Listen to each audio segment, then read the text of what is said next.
অসহায় লোকের অধিকার স্বীকার করে। সুতরাং এই জাতীয় লোকগুলোকে যদি আপনারা ক্ষমতায় বসাতে পারেন, তাহলে আপনাদের এই পাওনাটা আপনারা কি আরো বেশি পাবেন না কম পাবেন? আরো বেশি পাবেন। প্রয়োজন ছিল, উচিত ছিল আমরা আপনাদেরকে এই উপহার সামগ্রীগুলো আপনাদের বাড়িতে পৌঁছে দেওয়া, কিন্তু আপনারা জানেন যে আমরা ক্ষমতায় নেই, আমাদের সামর্থ্য অনেক সীমিত। তারপরে আমরা আমাদের নিজস্ব পরিসরে আমাদের ভাইদের কাছ থেকে এই সামগ্রীগুলো নিয়ে আপনাদের জন্য নিয়ে এসেছি। কিন্তু যদি আমরা সরকারি বরাদ্দ পেতাম, যদি আমাদের লোকেরা সরকারি ক্ষমতায় থাকতো, তাহলে এই সামগ্রী আমরা আরো অধিক পরিমাণে প্রত্যেকটা লোকের ঘরে ঘরে পৌঁছে দিতে পারতাম। কি বলেন, ঠিক কিনা? যেমন কিছুদিন আগে এই বিগত ফ্যাসিস্ট সরকার পালিয়ে যাওয়ার পরে আপনারা দেখেছেন যে এই সরকারি চালের বরাদ্দ আপনাদের প্রত্যেকের ঘরে ঘরে গিয়েছে, কিন্তু ইতিপূর্বে আপনারা পান নাই। পাইছেন? পান নাই। আল্লাহ পাক রব্বুল আলামিন এই জাতীয় লোকগুলোকে যদি আপনারা ক্ষমতায় আনতে পারেন, আপনারা নামাজ, রোজা, হজ, যাকাত থেকে যেমন ইবাদত মনে করেন, নির্বাচনটাকে সেরকম ইবাদত মনে করেন না। কিন্তু নির্বাচনটা একটা কি? ইবাদত। এবং নির্বাচনের যে ভোট, সেটা আপনার কাছে আমানত। আর আমানতের খেয়ানত যদি কেউ করে, তাহলে তাকে বলা হয় মুনাফিক। আর এই মুনাফিকের জায়গা হচ্ছে ইন্নাল মুনাফিকিনা ফিদ দারকিল আসফালি মিনান নার, জাহান্নামের সর্বনিম্ন স্তরে। সুতরাং এই জাতীয় লোকগুলোকে যখন নির্বাচন আসবে, আপনার ইবাদত মনে করে সৎ এবং যোগ্য লোকগুলোকে আপনারা নির্বাচিত করবেন। এই উদাত্ত আহ্বান জানিয়ে আমি আমার বক্তব্য শেষ করছি। আসসালামু আলাইকুম ওয়া রাহমাতুল্লাহি ওয়া বারাকাতুহু।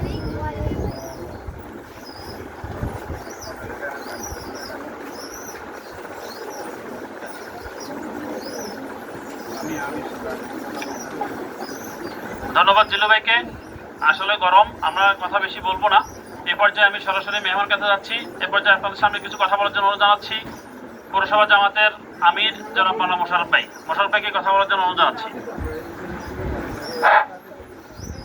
আউযু বিল্লাহি মিনাশ শাইতানির রাজীম। বিসমিল্লাহির রহমানির রহিম। আলহামদুলিল্লাহি রাব্বিল আলামিন ওয়াস সালাতু ওয়াস সালামু আলা রাসূলিল আমিন ওয়া আলা আলিহি ওয়া সাহবিহি আজমাইন। বাংলাদেশ জামাত ইসলামী বসুরহাট পৌরসভার ১ নং ওয়ার্ড শাখা কর্তৃক আয়োজিত আজকের ঈদ উপহার প্রদান উপলক্ষে আজকের এখানে ১ নম্বর ওয়ার্ড জামাতের সভাপতি জনাব জামাল উদ্দিন এখানে উপস্থিত রয়েছেন। ১ নং ওয়ার্ড জামাতের পক্ষ থেকে এই এলাকার জনগণের সুখে দুঃখের অংশীদার হিসেবে কাজ করার জন্যে যাকে আমরা পছন্দ করে রেখেছি, আমাদের একান্ত প্রিয় সালেউদ্দিন হেলাল এখানে উপস্থিত রয়েছেন। আমাদের মিজানুর রহমান এখানে উপস্থিত রয়েছেন। ২ নম্বর ওয়ার্ডের কৃতি সন্তান আরজুর পুরা নাম কি? বেলায়েত হোসেন আরজু উপস্থিত রয়েছেন। আমাদের পৌরসভা জামাতের ওলামা বিভাগের সভাপতি বিশিষ্ট আলেমে দ্বীন, এরপরে ইয়াকুবিয়া জামে মসজিদের সম্মানিত খতিব জনাব মাওলানা জিল্লুর রহমান, উপস্থিত সাংবাদিক বন্ধুগণ, সমবেত এই এলাকার আপনজন মা ও বোনেরা, ভাইয়েরা, আসসালামু আলাইকুম ওয়া রাহমাতুল্লাহি ওয়া বারাকাতুহু। আল্লাহ রাব্বুল আলামিনের একান্ত শুকরিয়া। মাহে রমজানের একেবারে শেষ পর্যায়ে আজকে ২৮ রমজান। এই রমজানে আপনাদের জন্য ঈদ উপহার নিয়ে আমি এবং হেলাল এখানে দাঁড়িয়েছি। আপনারা জানেন সারা পৌরসভাতে আমরা দীর্ঘ 18টি বছর অনেক সময় কাজ করতে পারি নাই, এভাবে ভাই বোনদেরকে নিয়ে বসে কথা বলতে পারি নাই। যদি আজকে প্রত্যেকটা ঘরে ঘরে আমি যেতাম, তাহলে একটা প্যাকেট নিয়ে যাওয়ার দরকার হতো কিনা হতো না। কিন্তু আমি যেহেতু এখানে ৪ নম্বর ওয়ার্ডে এখন বন্টন করে এসলাম, এখন আপনাদের এখানে এরপরে যাব ৭ নম্বর ওয়ার্ডে, এরপরে যাব কেজি স্কুলে একটা প্রোগ্রাম আছে, এরপরে যাব ইউনো অফিসে একটা প্রোগ্রাম আছে, এরপরে আমার বাসার পাশে আর একটা প্রোগ্রাম আছে। এই সব প্রোগ্রামগুলো সমাধান করতে হবে, যার কারণে কষ্ট দিয়ে আপনাদেরকে এখানে ডেকে নিয়ে আসা হয়েছে। আপনাদের কাছে মাফ চাই, আপনারা আমাদেরকে মাফ করে দিবেন। যে জিনিসগুলো এখানে নিয়ে এসেছি, খায়রুন নাস মাইয়ান পাউন নাস, মানুষের মধ্যে সে উত্তম যে ভালো কাজ করে। হকুল্লাহ ওয়া হাক্কুল ইবাদ, একটা হচ্ছে আল্লাহর হক আর একটা হচ্ছে বান্দার হক। আল্লাহর হক হচ্ছে আল্লাহর জাত সিফাত ইখতিয়ারাতের সাথে শিরক না করা, আর বান্দার হক হচ্ছে তার অধিকার ফিরিয়ে দেয়া। আজকে আমরা আল্লাহর সাথেও শরীক করি, বান্দার হকও মেরে খাই। কি বলেন, ঠিক কিনা? যার কারণে সমাজে অশান্তি আর আল্লাহ আমাদের উপরে নারাজ। এই কারণে পৃথিবীতে এখন আর শান্তি নেই। আমরা আজকে এখানে ঈদ উপহার নেওয়ার জন্য এসেছি। ফিলিস্তিনের মুসলমানেরা আজকে সেখানে রক্তের ভিতরে, রক্তের সাগরে তারা ভাসছে। ছোট ছোট বাচ্চারা গাজাতে নিহত হচ্ছে। আজকের এই জায়গা থেকে দাঁড়িয়ে আল্লাহর কাছে সাহায্য চাই, আল্লাহ ফিলিস্তিনের মুসলমানদেরকে তুমি রক্ষা করো। আর আমরা যারা এখানে আছি ফিলিস্তিনের লোকদের জন্য সহযোগিতার হাত বাড়িয়ে দিই, আমরা পারবো না? সম্মানিত ভাইরা, আজকে আপনাদের জন্য যে উপহারটা নিয়ে আসা হয়েছে, এই উপহার একটা সামান্য উপহার। যদি আল্লাহর আইন এই জমিনে প্রতিষ্ঠিত থাকতো, আল কোরআনের সমাজ যদি এই সমাজে প্রতিষ্ঠিত থাকতো, তাহলে আপনারা এখানে আসা লাগতো না। এখানকার জনপ্রতিনিধি তালিকা করে আপনাদের প্রাপ্য আপনাদের কাছে পৌঁছিয়ে দিত। কি বলেন, ঠিক না বেঠিক? এই ইতিপূর্বে আপনারা কি আপনাদের এলাকার কাউন্সিলর থেকে এভাবে পেয়েছেন? পান নাই। এখানে অনেক বরাদ্দ আসতো, চাই কিছু লোকে বস্তায় বস্তায় চাইলে চলিয়ে যেত পৌরসভা থেকে। কি বলেন, ঠিক কিনা? আর অনেক লোকে ভয়ে কথা বলতে পারতো না, বললে তাকে পুলিশের হাতে দিত, বললে হেলমেট বাহিনীর আক্রমণের শিকার হতো। কি বলেন, ঠিক কিনা? কিশোর গ্যাংকের আক্রমণের শিকার হতো। মায়েরা বোনেরা এই এলাকায় এক ধরনের গৃহবন্দী ছিল, নজরবন্দী ছিল, বাকরুদ্ধ ছিল। এখন 5 আগস্টের পরে বৈষম্য বিরোধী ছাত্রদের আন্দোলনের ফসল হিসেবে আমরা এখানে এসেছি। আল্লাহ সেই শহীদদেরকে কবুল এবং মঞ্জুর করুন, আমরা সবাই বলি আমিন। সম্মানিত ভাইরা, আমি আপনাদেরকে বলতে চাই, আল্লাহর সাথে শরীক করা মানে আল্লাহর আইন না মানা, আল্লাহর আইন না মানা। আর আল্লাহকে যদি আল্লাহর সাথে শরীক করা মানে হচ্ছে আল্লাহর বিধানের প্রতি সমর্থন না বানা। আজকে মানুষের আইনে দেশ চলেন না আল্লাহর আইনে দেশ চলেন? মানুষের আইনে দেশ চলেন, যার কারণে পৃথিবীতে অশান্তি। আল্লাহর আইনে যদি দেশ চলে, তাহলে দেশটা কি ভালো থাকবে না খারাপ থাকবে?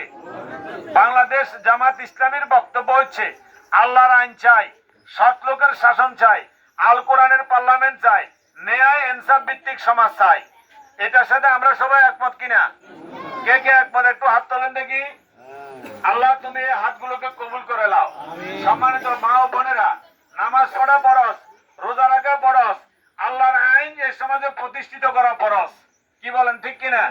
নামাজ পড়া ফরজ, রোজা রাখা ফরজ, সামর্থ্যবানদের হজ করা ফরজ, সামর্থ্যবানদের যাকাত দেওয়া ফরজ, আর আল্লাহর আইনের পক্ষে ভোট দেওয়াটাও কি ফরজ।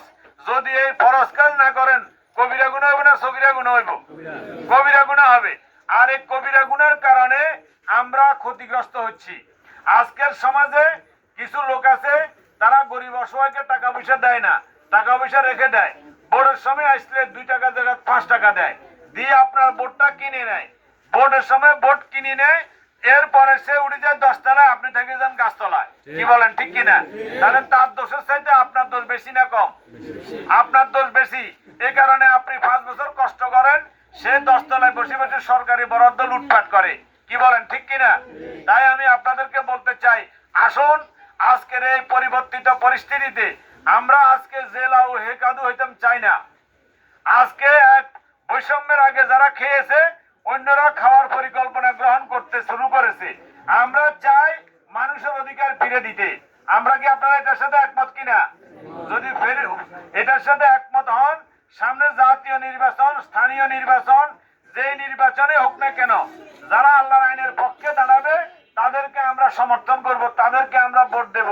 তাহলে আমাদের আজকে রোজা রাখা, আমাদের নামাজ পড়া, আমাদের আশা, আমাদের বসা, আমাদের এই সমস্ত ভাই বোনদের সাথে কথা বলাটা সার্থকতা লাভ করবে। কথা বুঝাতে পারছি কিনা পারি নাই? এই জিনিসগুলো এটা ক্ষতি কি? আজকে খাই নেবেন, কালকে চলে যাবে, এটা মূলত মূল উদ্দেশ্য নয়। মূল উদ্দেশ্য হচ্ছে এই কথাগুলো আপনাদেরকে জানিয়ে দেওয়ার জন্য, মূলত আপনাদেরকে কি করা, একত্রিত করা। তো আমাদের সালেউদ্দিন হেলাল, সে অত্যন্ত ক্রিয়েটিভ লোক, স্বাভাবিক লোক, সামাজিক লোক, বাংলা গড়ার সাথে তার সম্পর্ক আছে, মানুষের সুখে দুঃখের অংশীদারের সাথে তার সম্পর্ক আছে। তার দিকে আপনারা নজর রাখবেন, আমাদের দিকে নজর রাখবেন, আমাদের পক্ষের জাতীয় নির্বাচনে যারা থাকবেন তার পক্ষে নজর রাখবেন। পারবেন তো ইনশাআল্লাহ? আল্লাহ রাব্বুল আলামিন আমাদের সবাইকে এই দানগুলো যারা দিচ্ছেন, যে দিক থেকে সহযোগিতা পেয়েছি, আল্লাহ তুমি তার দানকে কবুল করে নাও, তাদের কামাইয়ের ভিতরে বরকত দান করে দাও। আমরা যারা নিতে এসেছি, আমরা আগামীতে যেন নিতে না হয়, আমরা যেন কর্মসক্ষম হয়ে আগামী দিনে আমরা নিজেরা স্বনির্ভরশীল হতে পারি, এই রোজা মুখে আল্লাহর কাছে দোয়া করছি। আল্লাহ তুমি সবাইকে স্বাবলম্বী করে দাও। আমার কথা এখানে শেষ করছি। আসসালামু আলাইকুম ওয়া রাহমাতুল্লাহি ওয়া বারাকাতুহু। একজনের সিরিজ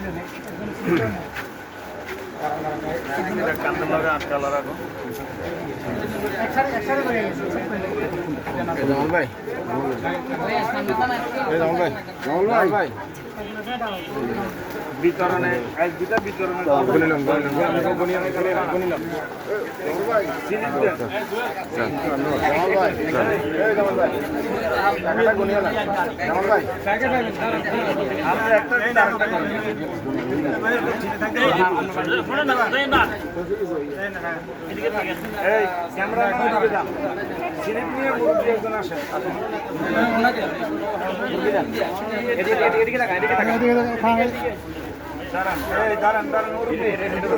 এতগুলো সিলিপ কেন? কয়েকজন একসাথে নিয়ে গেছে।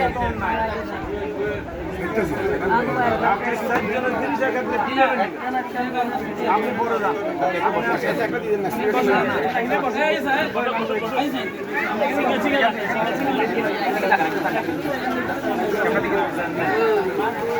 না। দান আসেন আসেন। হ্যাঁ ঠিক আছে।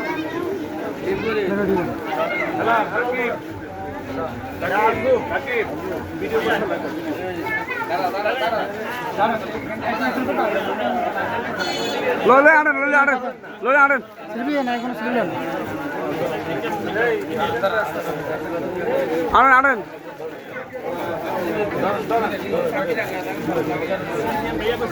আমরা একজন দাঁড়ান না স্লিপ লো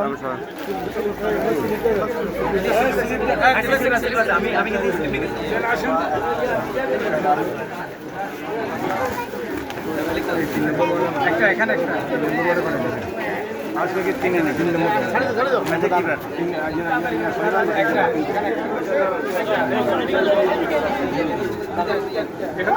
খালি করে দেন